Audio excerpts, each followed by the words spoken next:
незабавым до гэтага часу, пакуль яны не напалі на Украіну, гэтае пытанне так не падымалася.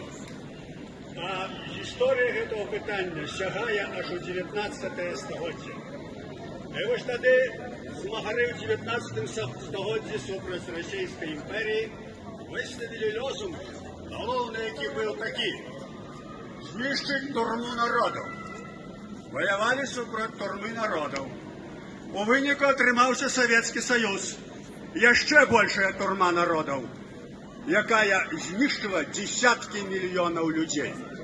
Так атрымалася таму, што пытаннем турмы народаў заняліся самі акупанты, самі расейцы, якія выступалі пад выглядам змагароў з гэтай імперіі. Вось чым яно кончылася.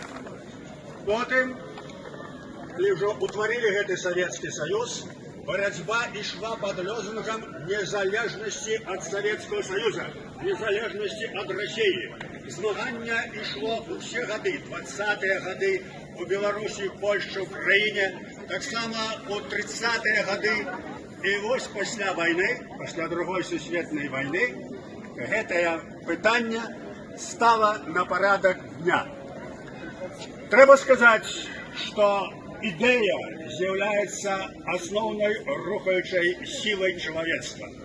І вось ідэя, якая ўзнікла ўжо пасля вайны, яна сведчыла аб тым, што людзі зразумелі, што пакуль існуе расійскі імперыялізм, пакуль існуе Расія, ніякай